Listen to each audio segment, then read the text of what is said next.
तो रोज़ 5 नियमों का पालन करते हैं। तो 5 नियम क्या हैं?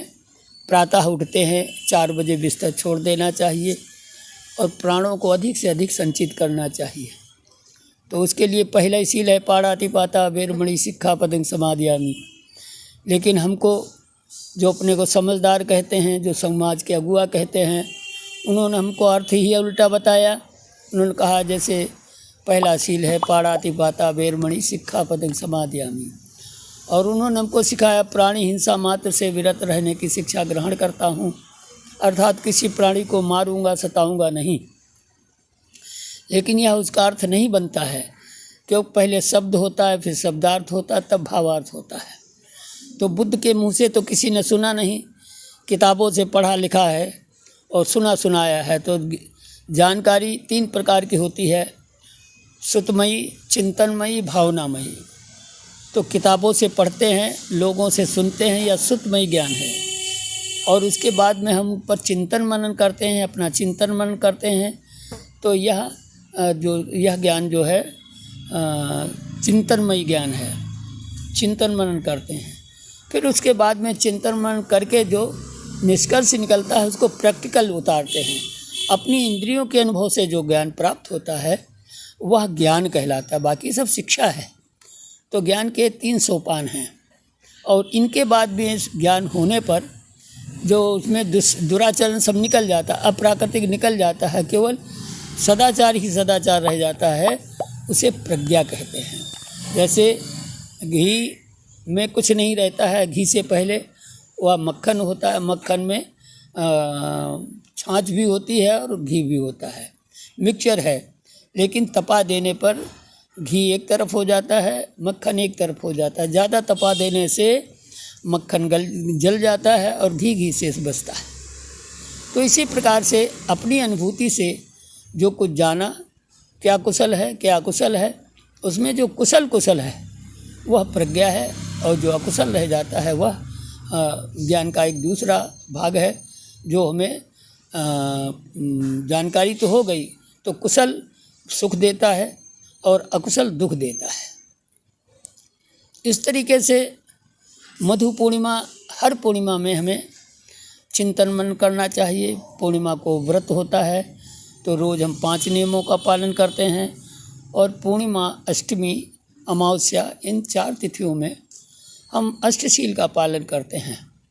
तो उसी में दूसरा शील कहा गया कि अदिन्ना दाना वेरमणि सिक्खापदं समादयामि। समाज में रहने के लिए, जीवन जीने के लिए हमको आदान प्रदान उचित होना चाहिए। आदान प्रदान, अदिन्ना दाना, बिना दिए हुए किसी से दान लेना वर्जित है। तो अदिन्ना दाना, बिना दिए हुए, लोगों ने हमको बताया कि जब तक कोई दे नहीं तब तक नहीं लेना चाहिए। तो ऐसा नहीं है। अदिन्ना दाना से मतलब है आदान प्रदान। हाँ, तो बिना दिए हुए दान लेने से विरत रहने की शिक्षा ग्रहण करता हूँ, अर्थात हम लें तब, पहले दें तब लें। तो ये आदान प्रदान उचित रहेगा, जीवन भर व्यवहार चलेगा। तीसरा शील है कामेषु मिच्छाचारा वेरमणि सिक्खापदं समादयामि। हमको बताया गया कि व्यभिचार करने से, दुराचार करने से विरत रहने की शिक्षा ग्रहण करता हूँ। लेकिन ऐसा शब्दार्थ में नहीं आता है, शब्द में आता है कामेषु मिच्छाचारा। कामेषु मिच्छाचारा का मतलब होता है जहाँ जहाँ मज़ा आता है। कामेषु माने प्रिय लगने वाला, अच्छा लगने वाला। तो 5 इंद्रियों में जो अच्छा लगता है लेकिन हम वो नहीं करते हैं, तो कामेषु मिच्छाचारा, काम की इच्छा से, अर्थात बहुत अच्छा लग रहा है इसलिए हम उसे कर रहे हैं, यह उचित नहीं है। कामेषु मिच्छा का मतलब है, कामेषु माने जहाँ जहाँ मज़ा आता है, लेकिन वह मिथ्या आचरण, मिच्छाचारा माने मिथ्या आचरण, अर्थात प्राकृतिक आचरण करना चाहिए, अप्राकृतिक क्रियाकलाप नहीं करना चाहिए। आँख से देखने में मज़ा आता है, कान में सुनने से मज़ा आता है, जुबान से चखने में मज़ा आता है, नाक से गंध में मज़ा आता है, मुतेंद्रिय से स्पर्श करने में मज़ा आता है। तो ये सबका प्राकृतिक उपयोग करना चाहिए, अप्राकृतिक क्रियाकलाप नहीं करना चाहिए। इसलिए कहा गया कामेश मिथ्याचारा, तो कामेश माने जहाँ जहाँ मजा आता है, मिथ्याचारा माने मिथ्या आचरण। सदाचरण क्या है? प्राकृतिक आचरण सदाचरण है, और अप्राकृतिक क्रियाकलाप या दुराचरण है। तो तीसरा शील है कि जहाँ जहाँ मज़ा आता है हमें अप्राकृतिक क्रियाकलाप नहीं करना चाहिए। मज़ा आए या ना आए, लेकिन अगर उसकी प्राकृतिक ज़रूरत है तो ज़रूर करना चाहिए। यानी जैसे भूख लगे तो खाइए, बिना भूख के खाना नुकसान करता है। प्यास लगे तो पीजिए, बिना प्यास के पानी पीना, कोई चीज़ पीना हानि करता है। इसी प्रकार से चौथा शील है कि मुसावादा वेरमणि सिक्खापदं समादयामि। तो मुसावादा से मतलब है, हमको बताया गया कि हम झूठ बोलने से विरत रहने की शिक्षा ग्रहण करते हैं, लेकिन यहाँ मुसावादा से मतलब है कि कड़वा नहीं बोलेंगे, चुगली नहीं करेंगे, व्यर्थ नहीं बोलेंगे और झूठ नहीं बोलेंगे। ये वाणी के 4 दोषों से विरत रहने की शिक्षा ग्रहण करते हैं, ये मुसावादा है। 5वां नियम है कि सुरा मेरे मज्जपमादठाना वेरमणि सिक्खापदं समादयामि। सुरा मेरे से मतलब कच्ची पक्की शराब, मद्य माने नशीले पदार्थ। हमको बताया गया कि हम किसी भी प्रकार के नशीले पदार्थों का सेवन करने से विरत रहने की शिक्षा ग्रहण करते हैं, लेकिन इसका मूल मतलब होता है किसी प्रकार के खाद्य पदार्थ, चाहे वे कच्चे हों चाहे पक्के हों, जो नशा करते हैं अर्थात आलस्य पैदा करते हैं, उन आहारों को नहीं लेना चाहिए। उससे विरत रहने की शिक्षा ग्रहण करता हूँ। क्यों? कि हमें आलसी बना देते हैं, हमारे समय को बर्बाद कर देते हैं। इसलिए कच्चे पक्के सभी प्रकार के आहार जो नशीले हैं, प्रमादी हैं, आलस पैदा कर देते हैं, उनका सेवन नहीं करना चाहिए। 6ठा शील है विकाल भोजना वेरमणि सिक्खापदं समादयामि। तो विकाल भोजन का मतलब हुआ, विकाल माने समय विशेष। हमको बताया गया कि 12 बजे से पहले भोजन कर लेना चाहिए। ये बिल्कुल गलत है। शब्द ये नहीं, शब्दार्थ नहीं गवाही नहीं देता है। शब्दार्थ विकाल, काल विकाल, काल का मतलब होता है समय और विकाल का मतलब विशेष समय। समय विशेष से अतिरिक्त हम भोजन करने से विरत रहने की शिक्षा ग्रहण करते हैं। तो भोजन करने का समय विशेष कब होता है? जब भूख लगती है। जब भूख लगे तभी भोजन करना चाहिए, अन्यथा भोजन नहीं करना चाहिए। चाहे जितना अच्छा हो चाहे जितना खराब हो, भूख लगने पर ही भोजन करना चाहिए।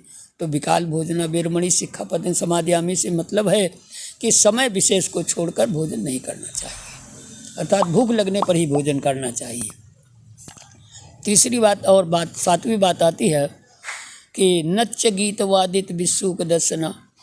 नाच गाना, गीत गाना, नच गीत वादित, वादित माने बजाना, विसुक दर्शना माने कॉमेडियन, जो जोकर का तमाशा है उसको, नच गीत वादित विसुक दर्शना। और माला गंध विलेपन धारण, नाना प्रकार के माला गंध, गंध कितने प्रकार की होती? 2 प्रकार की, सुगंध दुर्गंध। तो किसी भी प्रकार की सुगंध का प्रयोग करना, माला गंधा तबीज का प्रयोग करना, और नाना प्रकार के आभूषणों को से शरीर को सजाना, इन सब से विरत रहने की शिक्षा ग्रहण करता हूँ। तो नच गीत वादित विसुक दर्शना माला गंध विलेपन धारण मंडन विभूषण ठाना वेरमणि सिक्खापदं समादयामि।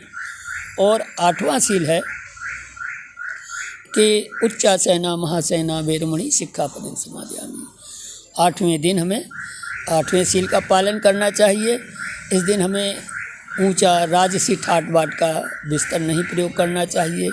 इनमें डनलप लगा हो, खूब गुलगुला बिस्तर हो, ऐसे बिस्तर का प्रयोग नहीं करना चाहिए।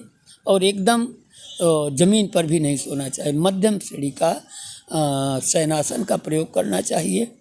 तो ये 8 नियमों का पालन हमें प्रति 8 सप्ताह करना चाहिए, और नित्य प्रति हमें 5 नियमों का पालन करना चाहिए। ऐसा करने से हमारा जीवन सरल सहज हो जाता है और हम प्राकृतिक जीवन जीने लगते हैं। तो बोध का मतलब है जानकारी। हमारी जानकारी आपके किसी काम की नहीं है, लेकिन हम अपनी जानकारी की जो शिक्षा देते हैं उसका जब वो आपके लिए सुतमय ज्ञान होगा।